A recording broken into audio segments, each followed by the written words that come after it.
Okay. Okay. We're good.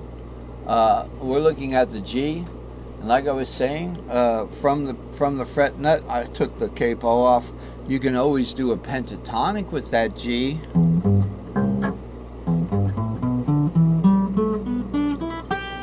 but if you wanted to do a diatonic, we do a big old S5L. This, you wouldn't get that. So how do we do that if there is a fret nut there and I'm putting it there to make the point? We're not going to get this F sharp. How do we play it? Here's how we're going to play it. We got an S2L GD.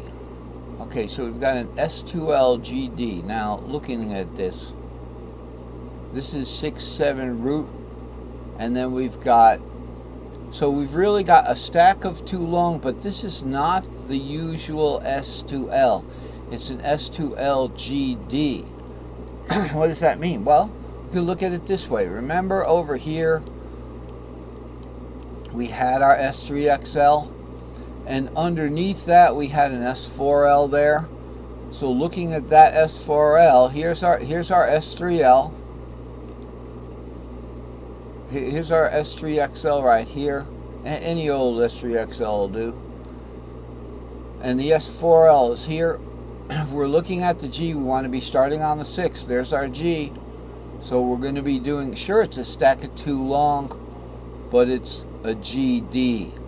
It's not our stack of 2 long that's usually the CA, right? Which starts, the CG rather, which starts here. That's our stack of 2 long usual without the stipulation label. So, yeah, I've got to make these things. I'm going to make them as easy as I can for you guys. So, we're basically starting on the G. That's the thing to remember. And we do have the bottom string shape of that ready to go from the open. And we have the D. But now, we're not going to be able to get that F sharp coming up 2 strings later. So sure, we start the 5/6 the A shape. We do have the full A shape. We have the A shape like that, right? Now this, remember, this is like the big old S5L here. We're starting skewed to the right, skewed to the right. A, there's our A shape sandwich. But now we're going to go one further to get that 7. We bring it over here. And we're going to call that an S3XL. We're going to just go right into a 3-string S3XL with a warp top. And then up here, way on top, we're in the next box. That's the most important thing to remember about the G shape. We're in the next box. That label for that box is underneath in this case. We go to the 7 root 2. And I made that mistake before, remember? I wanted to play that 4, 5, 6 again, and it got over to the next box, 5, 6, 7. So here we go.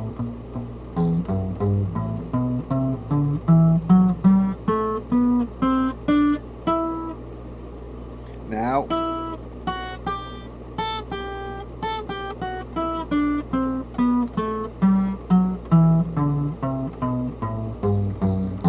so that's your G. Okay, and this is just, we use some of these string shapes to explain stuff. That was good. Let's look at the D. D shape here. E becomes the D. Remember, this is the fret nuts right here. Okay, and these are actual plays. So I can actually, I should have put a fret nut there if we wanted to, but sometimes it gets in the middle. And we'll talk about the tripentatonics too. I want to talk about the tripentatonics, but not with the long patterns yet. It would be safe enough to say, let's just talk about this. We know we can do this. We know we have an S1LD here. We've got an S1D here. It's a long, so it's S1D. It's a defining string pattern. That's okay. Then we go into a nice S3XL. As you know, D always has that nice S3S on it, right? Your D shape here. It's a nice S3S down here.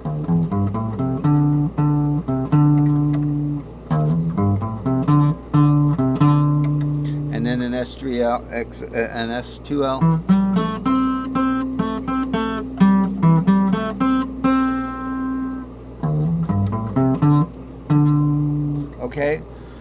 So similarly, we have a nice S3XL with that D shape. So we start with a D shape like that. We're going to have that F sharp, and D also has C sharp, right?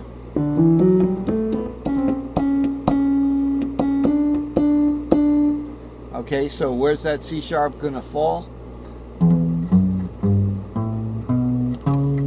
Right there. Okay, that 7 is our C sharp. Okay. Now, how are we going to get out of this? On top, so we're done with our S3XL with the 6. The 6 of G is a B. I'm on a B right now on string 3 from the top. Then we're going to go an S2LCE. So notice this is, what is this? This is the bottom of an S4L. So we've got the top of an S4L here kind of thing, but we're using a defining shape, and we've got pretty much the bottom of an S4L there, or we should have.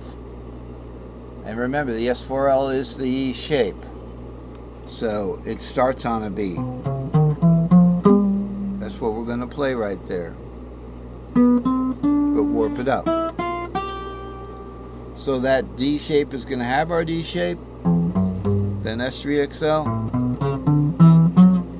Let's try that one more time. It's going to have the top of that S4L.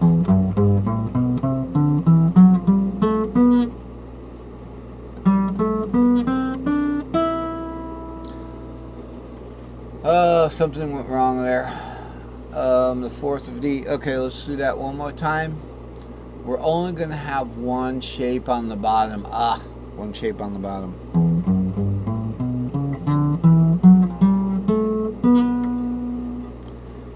Now we're stuck into the same place. We're going to warp it up and get, we have our 5 right here. So I'm way up on this 7. How did I'm on this 6. So my 7's going to be up here.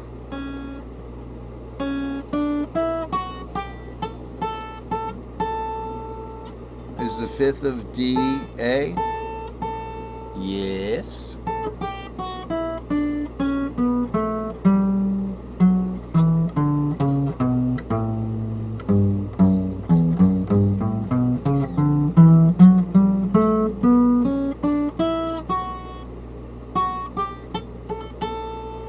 That's your D long diatonic. That's pretty tough.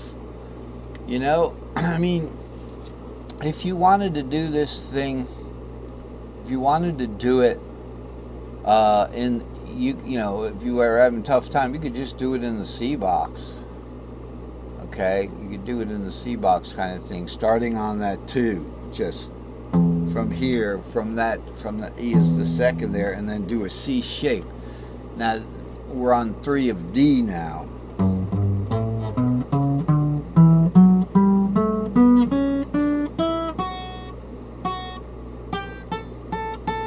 Now remember, whenever you're coming out of an S3S, an S3L, it's always aliased on top. And going into an S3L,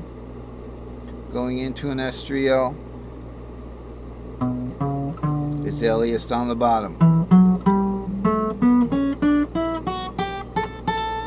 That's how I knew where that was. So we got the same relationships going on with the A and the E. I can't seem to get them. Oh no. Well, you know, what are we going to do? What would Andy do? Well, we could look at the big picture here. We've got the same thing going on. A is easy because you have the S3XL right here. Okay, and then we just go into some other stuff up here. You know, sitting on top of here is going to be a warped over 3 out of 4 of the S4L. The E shape is, you know, starts on the root there, then you have a warped S4L on top. That's easy, isn't it? Hey, we're out of time for today. Thanks for watching. Y'all have been great, and keep on playing.